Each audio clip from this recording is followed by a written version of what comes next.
What's going on mga kapadyak? So recently, bumili yung tropa ko ng bagong bikes. Oo, bagong bikes. Kasi dalawa yung bikes na nabili niya. Dahil may promo yung bike, the Bikesouth warehouse. Itong buy one take one package promo nila na 26er plus 29er for 15,900 pesos.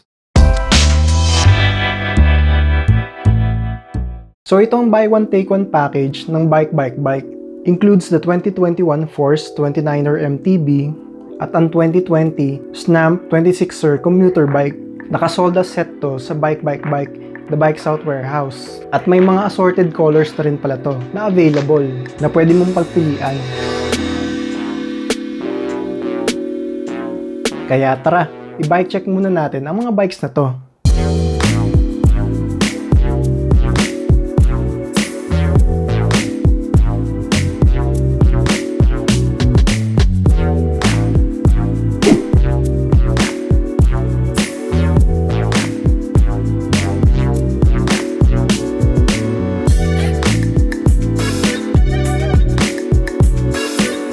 So ito yung 2020 Shanp Commuter bike na 26er. So steel bike ito, so steel yung frame niya, pati yung fork niya. Tapos glossy na rin pala yung finish ng frame niya. Straight yung head tube niya. Then sa cables naman, external cabling siya. Sa down tube dumaan. And meron din siyang battle cage mount na matatagpuan sa down tube. So sa fork naman is steel siya, tapos rigid.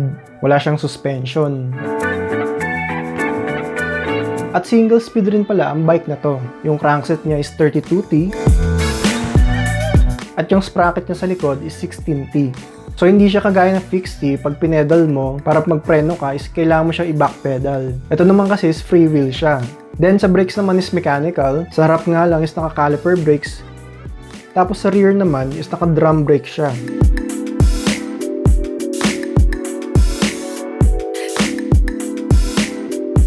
Medyo may pag old school nga lang yung brakes nito, pero nagagawa naman niya yung trabaho niya, napahintuin yung bike. So alloy na rin pala yung rims nito, tapos naka double wall na.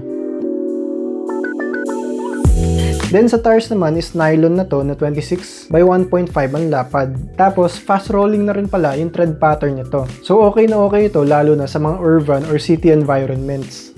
Then hubs, hindi pa to naka-QR. Common kasi yan sa mga budget bikes na sa ganitong price point. So sa cockpit naman, alloy na yung handlebars, pati yung stem.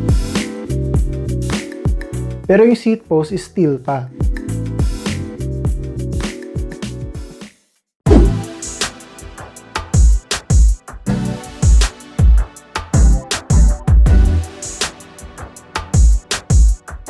So next bike naman, itong 2021 Force MTB na 29er. So alloy na yung frame niya, tapos naka-internal cabling na yung shifter cables niya. Yung head tube niya is straight pa, hindi pa siya tapered. At may isang battle cage mount pala to na matatagpuan sa down tube. Then may fork suspension na rin pala to na may lockout, tapos 100mm ang travel. Then sa brakes naman is naka-sieve hydraulic brakes ito. Tapos yung rotors niya is 160mm.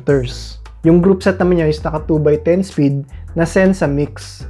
SENSAH MX10 ang shifters niya. Tapos yung FD naman niya is generic lang.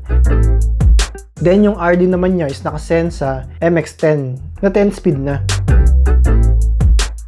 Then yung COGS naman niya sa likod is naka 10 speed na 11 by 3040. Yung crankset naman niya is steel pa na 2x na 36T at 22T. Rims is alloy in double wall. Then yung tires naman niya is Dura branded na 29 by 1.95 ang lapad. Hubs naka QR na to. And cockpit is naka-alloy ng handlebars, stem, pero yung seat post is steel pa.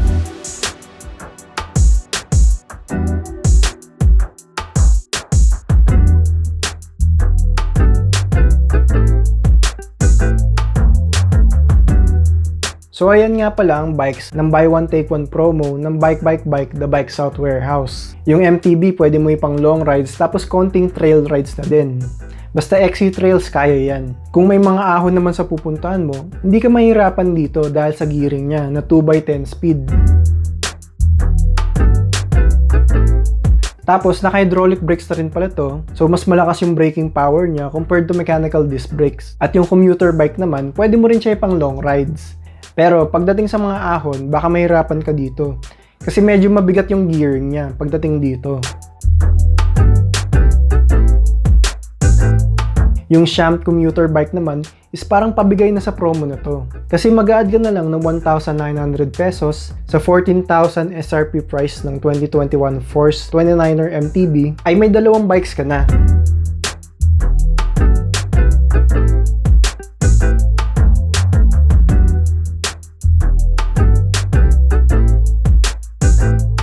So like and subscribe kung nagustuhan mo yung video.